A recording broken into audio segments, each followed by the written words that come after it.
All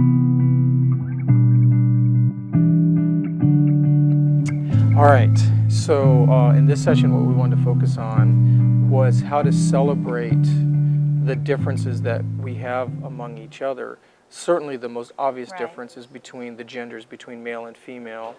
And they're not just different, obviously, physically, but they're actually different in how they perceive and do things. But there's a lot of other differences, I think, in any relationship. There can be cultural differences, there can be Sure. ethnic differences, there can be economic differences. There are just tons of differences.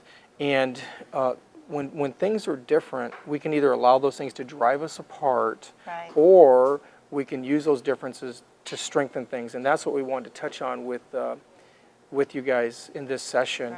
Right. Matter of fact, I wanted to focus our time together with a couple verses. Galatians chapter 6, verse 10 says, "Therefore, as we have opportunity, let us do good to all people, especially to those who belong to the family of believers." It doesn't say some people, it doesn't say the people that you like, the people you agree with, the people that are just in your group. And I do hope you like your group, but we're supposed to do good to all believers, which is an important thing. And then there's another verse I want to hit, which is over a couple pages. Philippians chapter 2, verse 3 says, "Do nothing out of selfish ambition or vain conceit, but in humility consider others better than yourselves." So, man, when people are different, sometimes we think they're wrong. We think that they're Right. not as Something's wrong with important, them. that we can't relate to them. Right. But you just can't find that in Scripture. Right. Quite the opposite. Jesus came for all mankind. Right. And so it is important, I think, that we as Christians are committed to celebrating differences. And even in the culture of the cause, we try to celebrate differences and honor different heritage and background, which is, I think, very successful. And it is a value that we embrace. Might talk about it later, but the idea of unity with diversity, that we Good. can celebrate diversity. So Right. you're really listening today. I'm very attentive. I don't want to get caught being filmed not listening to you. That's right. And there definitely are differences. Actually, Bob, I wanted to share a verse in 1 Thessalonians. It's chapter 5, and it says in verse 12, "Now we ask you, brothers, to respect those who work hard among you, who are over you in the Lord and who admonish you. Hold them in the highest regard and love because of their work." And this is a part that I think is important. "Live in peace with each other." Verse 14, "And we urge you, brothers, warn those who are idle, encourage the timid, help the weak, be patient with everyone. Make sure that nobody pays back a wrong for wrong, but always try to be kind to each other and to everyone else." So we need to really, you talked about celebrating the differences, but we really do need to focus on similarities too, and not always the negative. Yeah, absolutely. That's really good. The bottom line is when God created mankind, Adam and Eve, he said he created them in his image. Now we know it wasn't his physical image, so it had to be some other part of God. And God is so multifaceted, to think that any two people fully reflect his image would certainly be at best naive, if not downright not aligning with Scripture. That being said, certainly there are male or masculine characteristics in Right. God, and there are feminine characteristics in God. And the Bible represents God in a more masculine thing, which was culturally appropriate at the time. I know that there's a popular book out now, I think it's called The Shack, which has a different metaphor for God, and I think he's represented as a female. Nothing wrong with that, it's just not biblical, but there's nothing wrong with that. And certainly God's not limited by any of those things at all. My point is simply is that God is very big, and he Right. created tremendous variety in the world. And it is important for us to choose that we're going to get along and celebrate differences and make differences work for us. So why don't we just, for a few minutes, focus in on the difference between men and women, Right. and how to make those things more successful. Let's Right. actually talk. Sometimes just understanding Right. knowledge is helpful. And these are going to be broad stroke. I mean, it's not always true across the board, so we're generalizing a bit. But I think God made women, he did make women as emotional creatures, and men tend to be more logical. But one of the most obvious differences between a man and women are women tend to be face to face.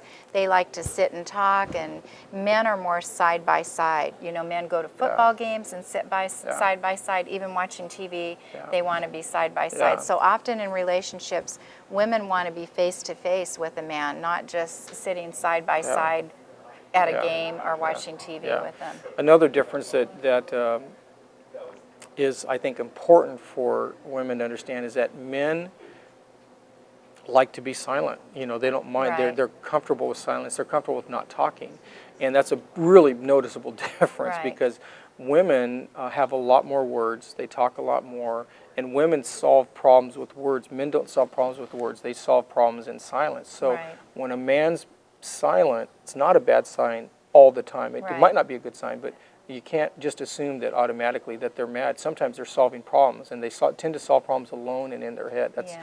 pretty big difference. And I think women, sometimes when a man gets quiet, a son or your husband in a relationship, you want to follow that man and you think he needs to talk. And really, Bob, I think when men get silent, they're going into their cave. And there's actually, ladies, a sign that says, danger, man's cave, do not enter. And in small print, that what we don't see, it says, beware of the dragon, because you'll get burned by the dragon if you go in the cave. And the cave can be TV, internet, working in the garage, you know, it can be different things, but men do need their quiet time to think things through. And I think what women tend to do is they'll pick up the phone or they'll talk to somebody and they'll go through the story piece by piece, bit by bit, and they work it through from talking. So that's a Right, significant difference. Yeah.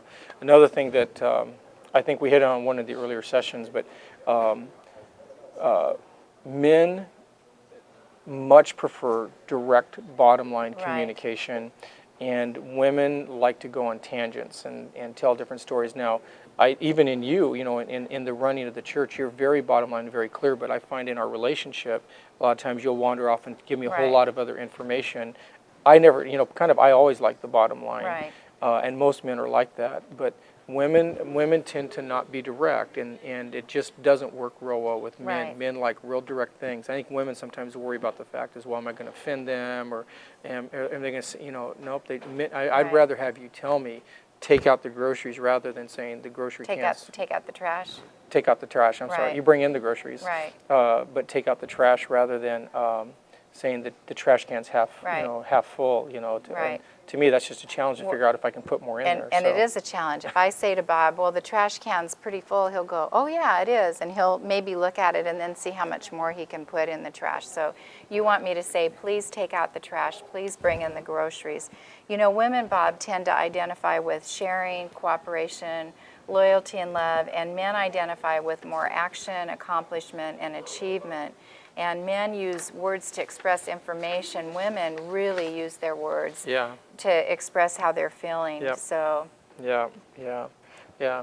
And then I think one other little thing that is important to understand, just in terms of relationships with any man, any male in a woman's life, is